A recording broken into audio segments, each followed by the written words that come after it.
Então, vamos começar agora a terceira parte de compasso composto. Na última aula eu tinha falado que ia me explicar agora a função do numerador do compasso composto. Aqui no livro, ó, aqui na nossa tela está aqui. No compasso composto, o numerador representa a quantidade de partes de tempos do compasso.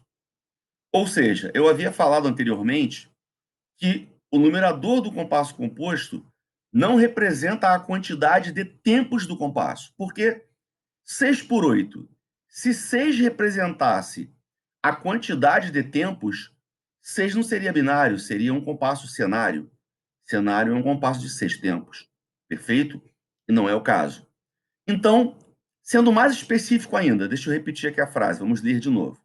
No compasso composto, o numerador representa a quantidade de partes de tempos do compasso. Que partes são essas? Está aqui, ó. Terços de tempo. Então, representa a quantidade de terços de tempos do compasso inteiro.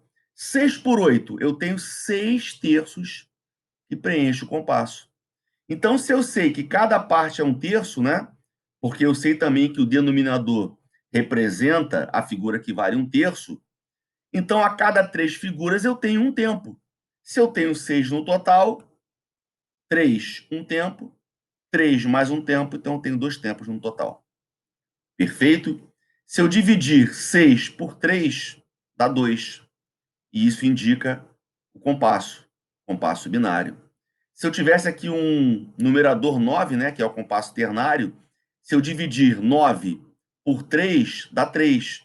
Então, isso me mostra já o número de tempos do compasso. Seria um compasso ternário. E a mesma coisa aconteceria se eu dividir 12 por 3, dá 4, que é a representação da quantidade de tempos do compasso quaternário. Beleza? Deixa eu abrir um parênteses aqui rapidinho. Nós sabemos que essa fração aqui no início do compasso, né, representa, nós chamamos de signo de compasso ou fórmula de compasso. O que representa? Se eu não tivesse nenhuma referência de nada, né, se eu não soubesse o compasso que eu estou, se eu não soubesse interpretar, digamos assim, o denominador, o numerador, as suas funções, eu teria uma coisa aqui, eu teria uma informação. Que informação é essa? 6 figuras 8 preenche o compasso. Então, essa informação eu tenho. 6 figuras 8 preenche o compasso. Aí eu tenho que saber a função tanto do numerador quanto do denominador. E eu sei essa função, nós acabamos de ver. Eu estou no compasso composto, o denominador vale um terço e o numerador representa a quantidade de terços de tempo. Se eu fizer uma analogia aqui do compasso simples, né, fizer uma comparação com o compasso simples, por exemplo, vamos mentalizar, tá? 2 por 4. 2 por 4, e se eu aplicar essa interpretação, 2 figuras 4 preenche o compasso. Então, 2 semínimas preenche o compasso. Só que no compasso simples, né, digamos assim, tanto o numerador quanto o denominador já está na cara ali a sua função, porque eu tenho no numerador a própria quantidade de tempos que preenche o compasso. Então, por exemplo, 2 por 4, compasso binário, eu tenho o número 2.